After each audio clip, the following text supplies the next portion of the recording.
Hey Internet, this is Andrew with Knights of the Drunk Watch, and we're here to give our review of Lovecraft Country, Season 1, Episode 8, Jigabobo. Okay, so the first thing we're going to talk about is the title of the episode, Jigabobo.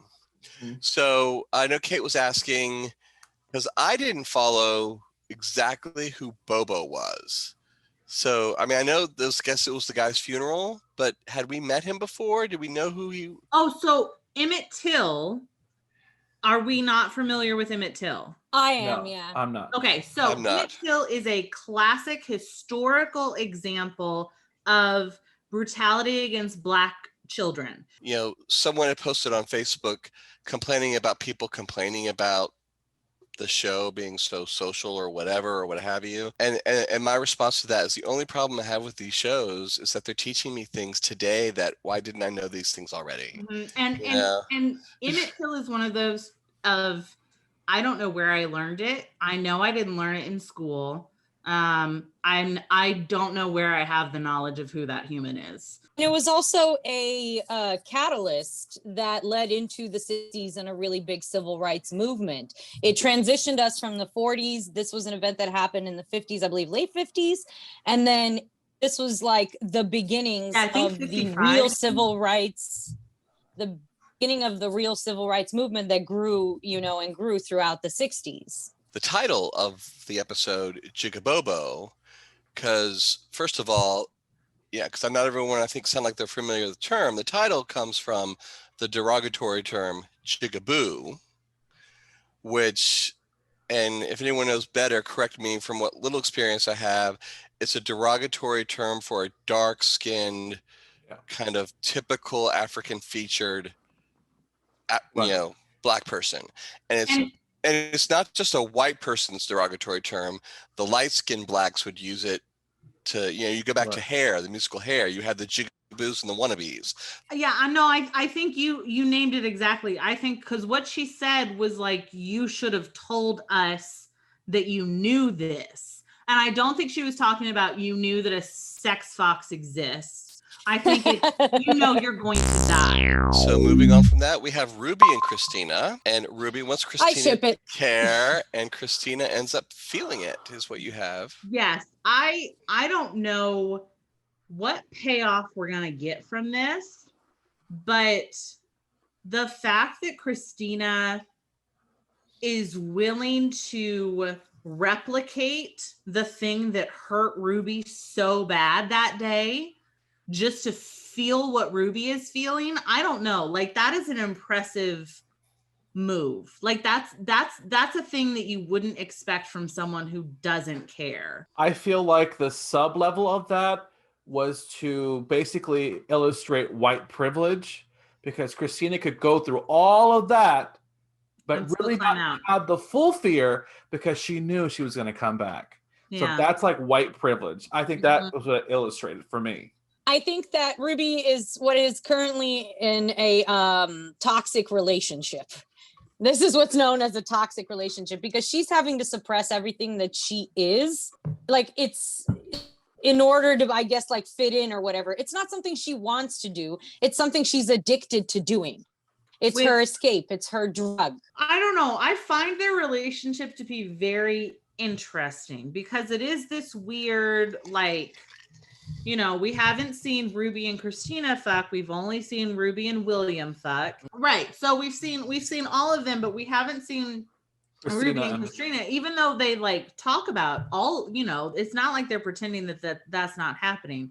So I mean, I'd almost be curious to hear or understand why that aspect is not happening, but also like of how poignant these women's speeches are.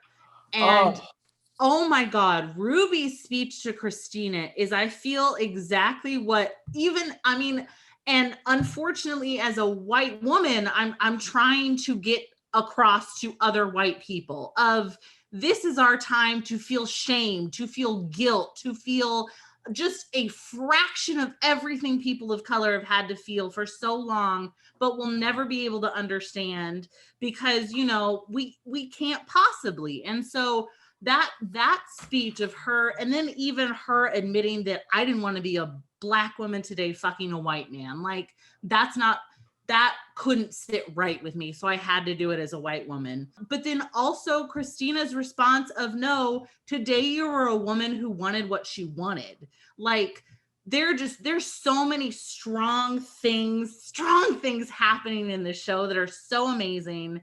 And just, you know, they're fictional things that happened 70 years ago, and they're impressively relevant. To me, this looks like a unhealthy relationship that like Ruby seems to have with herself. Like, she doesn't want to do these things, but she's also addicted to doing them. And she has to give up everything she is to feel free and to have that high and to be somebody else and to hide from herself, which is exactly what people use drugs for.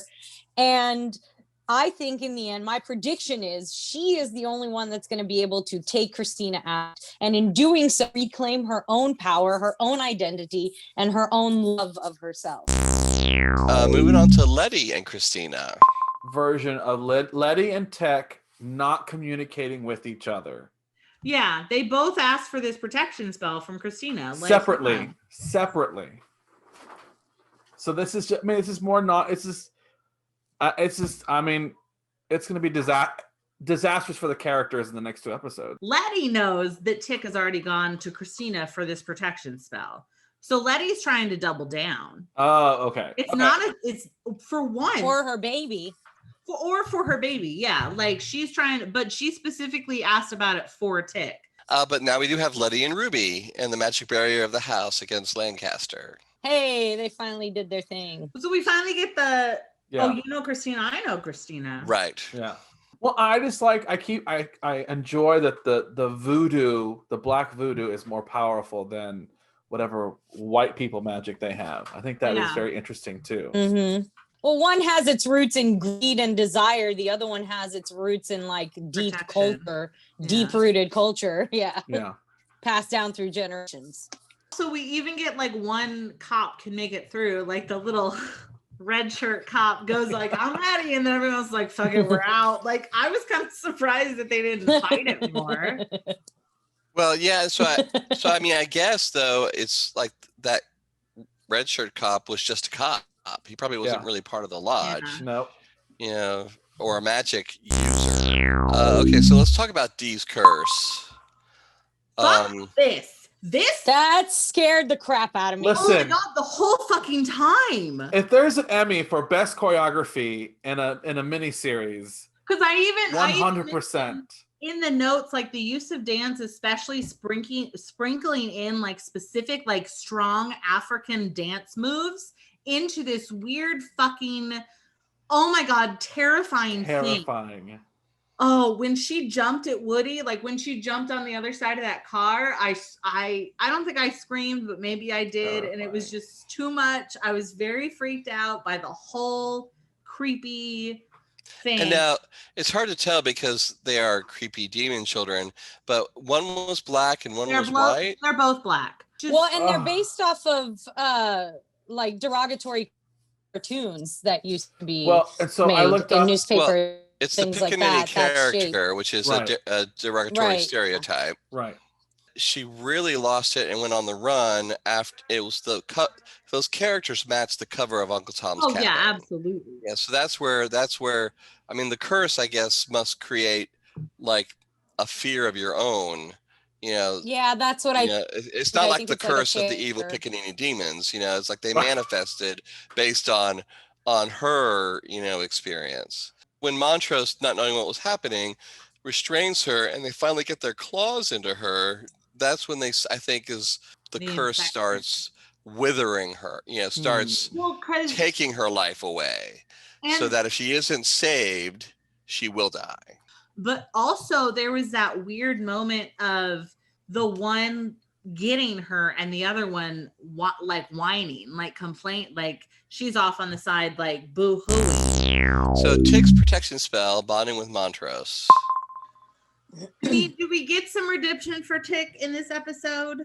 I mean, I guess if he continues down this path, maybe, but he still did some pretty shitty. I mean, I guess he did, I don't know. Well, what I mean, he certainly I'm not when there yet. he got more of an understanding of what his parents' relationship was, which got him to like dial it back a little bit, but he's still like me. I gotta do this. It's all about me. I don't know. So Tic's protection spell brought the demon, right? Yeah. Is that what we're saying? I think this is and the second part of it is the Tic's protection spell and also bonding with Montrose. Like this is the first time where we get Montrose, maybe not the first time, but him explicitly saying like, no, like I care desperately for you and the child you may have. Like I have enough if you don't have intention for this spell, I fucking do. And it's my love for you and your future.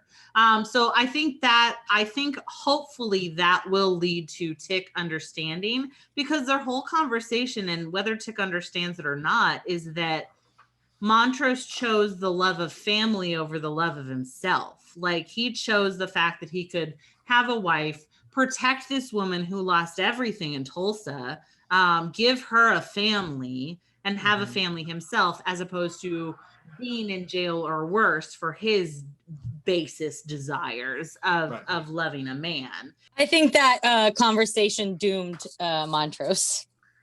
I think his character arc is complete, and goodbye, Montrose. Yeah. He's gonna sacrifice himself for his son. Okay, so now we're back to Tic and Letty's protection spells. You want to talk about those in detail? And I think we see two different spells happening. We see Christina's spell, the Mark of Cain, the invulnerability spell that she applies to both herself and Letty, that keeps Letty from getting the bullets but it seems to react differently, because if they apply the same thing, then Christina wouldn't have gotten hurt like she did.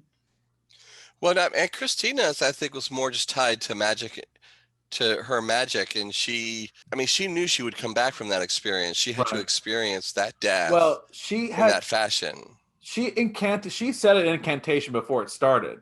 Yeah. So I wondered if that gave her like a 15-minute time limit. We also saw at the end the mark on Christina's stomach that I didn't do research on, but looked similar to what she put on Letty's. It looks bigger though. Mm-hmm. Yeah, it looks bigger. And so I guess I'm a little confused at if it's the same spell. Why did it respond differently to Letty, who seemed to have a force field? Because it didn't fuck up her hair. The bullets didn't. She had a force field around her. It wasn't just skin, but Christina bled. She felt it. Well, I imagine they would have to. I mean, Christina had a different purpose. So the dog. We get the animal dog that loves Tic now. Yes. He is his best friend. He is a. And I wonder if that's like a permanent thing. Like, do you keep that in the shed in the backyard? Or do you only get it when cops are shooting at you? But it does show that there is a different magic happening. I feel like slightly different, because we have Christina's spell, which gives like specific protection to the body, and then I think that the monster showed up from the spell that didn't do anything with Tic and Montrose. Right. Yeah, there's an invulnerability spell and a protection spell. That's my guess. So he did a protection spell, and the protection is a big fucking monster, not a physical protection around your body. We are the Knights of the Drunk Watch. And now our talk has ended.